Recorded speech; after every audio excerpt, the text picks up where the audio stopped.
Hello everybody, Nell here from the Four Corners, and welcome to a review on the third Ninjago Virtues of Spinjitzu short titled as Wisdom.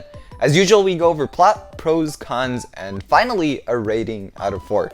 So for plot, the ninja are continuing their adventure to get to Master Wu, but the dragon kidnapping him leaves right away. So the goal actually ends up being getting to the finish line, where the portal to the next adventure is. And all this takes place in Prime Empire's Speedway 5 billion.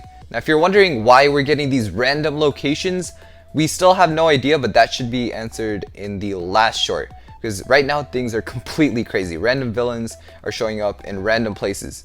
For pros, first of all, many of you have asked me why I've never mentioned Cole's new voice. That's because I actually never really liked it. I had some very specific reasons and logic for that, but it mainly surrounded Cole falling into this strong character has to have a deep voice stereotype. And I wanted to see more content before I judged and put a negative opinion like that out on the internet. And I'm glad I waited, because I was originally scared Cole's adorableness that they only recently kind of mastered after season 11 was gone with this new voice. But then when I saw this short, it reminded me that the ninja aren't all supposed to feel the same and adorable. Cole, Kai, Lloyd tend to have that same feature sometimes where all their expressions are over animated to just feel the same and adorable. But this short reminded me of the tough character Cole used to have back in seasons 1 through about 5. And when I heard this new voice by Andrew Francis, it reminded me of Cole from back in season 1. It's funny how when I hear this, I'm actually nostalgic for old Cole. Which is crazy. Cole's new voice actually makes Cole more of what he originally was. Nice to meet you, kid. I got your back. And for the record, there ain't nothing in this world I'm afraid of. I have to find balance. Gotta admit, that was a pretty wise move. Did you say Traveler's Tree? Oh, I hope that means what I think it does. Kirby Morrow, the original voice actor for Cole, he did a great job, but this was definitely a really good change. I really hope they don't give him cute expressions like they do for everyone again, but the more stiff ones. Ninjago gives out these over-animated cute expressions to too much ninja these days, and it destroys their individual personalities. It's charming for a while, but I actually prefer some of their more solid face animation from pre-season 10.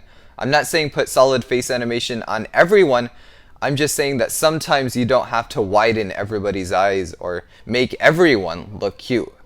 Another pro is this short felt natural and like it has substance, unlike the last one and a little better than the first one. Plus, I generally like a lot about the Prime Empire location in the show. Certain things felt different when it comes to animation though. I can't actually point it out and say it's better or worse, but I think I will make a comparison video one day looking at these scenes versus the original season, because I know something is different. And then my final pro is I like how Lloyd's car moved. I really felt the speed and instability of the environment. Now for cons, there is some dialogue that felt odd, and the general situation is absurd itself, but again, the dialogue didn't feel as odd as some of the other shorts. It actually felt much more natural, even with the wisdom virtue. Plus the dragons in the Speedway 5 billion definitely took it a bit too far when it came to absurdity. I wish they were visually edited a little bit more to fit in. Just a few lime green lights somewhere on these dragons would have done the trick. But this is actually the best short so far. And that brings us to the rating. I'm gonna give this a 3 out of 4. And you know, I would give it a 4 out of 4, but compared to an actual Ninjago episode, this still doesn't quite cut it. So it would be unfair if I gave this a 4 out of 4 and then there's episodes like Naya that get the same reason. So this is a really good short, and compared to other shorts, it's a 4 out of 4, but compared to Ninjago content in general, it is a 3 out of 4. Thank you for watching a review on Ninjago Virtues of Spinjitzu Episode 3, Wisdom. Comment down below what you thought about this. I'd love to read that. Make sure you subscribe. If you watched this far, you've probably enjoyed my video style, so that would be greatly appreciated. And as usual, I'll see you in the next one. Bye-bye.